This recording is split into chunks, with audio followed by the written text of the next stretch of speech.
আর সম্ভব না। আমার বাবা মা আমার উপর অনেক রাগ করে আছে, তারা কোনো দিনও আমাকে মেনে নেবে না। কি করে মেনে নেবে বলেন? আমি কি মানার মতো কোনো কাজ করছি? আমি তাদের মনে অনেক কষ্ট দিছি, তারা আমাকে মাফ করবে না। আমি পারবো না তাদের কাছে ফোন দিয়ে কোনো কিছু বলতে।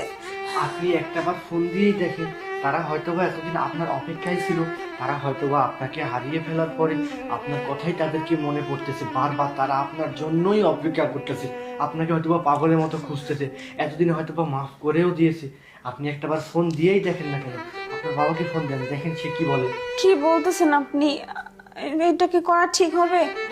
আপনি শুধুমাত্র একটাবার ফোন দিয়েই দেখেন, এমনও তো হতে পারে আপনার বাবা শুধুমাত্র আপনার একটা ফোন কলের জন্যই অপেক্ষা করতেছে। আচ্ছা ঠিক আছে, আপনার কথা শুনে আমি ফোন দিচ্ছি। ঠিক আছে, দিন।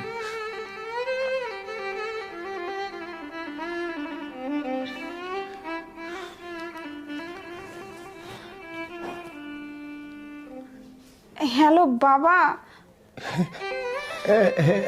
হ্যালো, কে? প্রিয়া? বাবা, হ্যাঁ আমি আমি না অনেক কষ্টে আছি বাবা।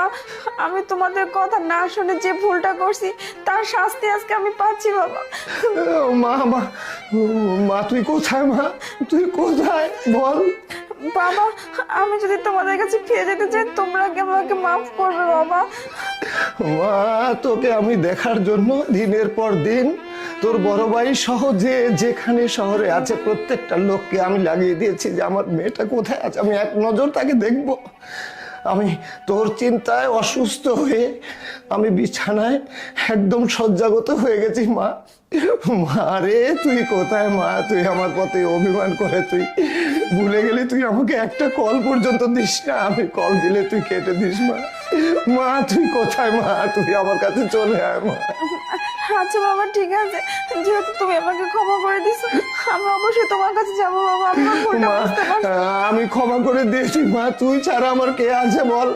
তোর বড় ভাইটা পর্যন্ত তোর জন্য এত পাগল হয়ে হুন্নে হয়ে তোকে খুঁজছে, তুই জানিস না। মা, তুই তুই আর দেরি করিস না। মা, তুই তাড়াতাড়ি করে চলে আয়। মা, তুই চলে আয়।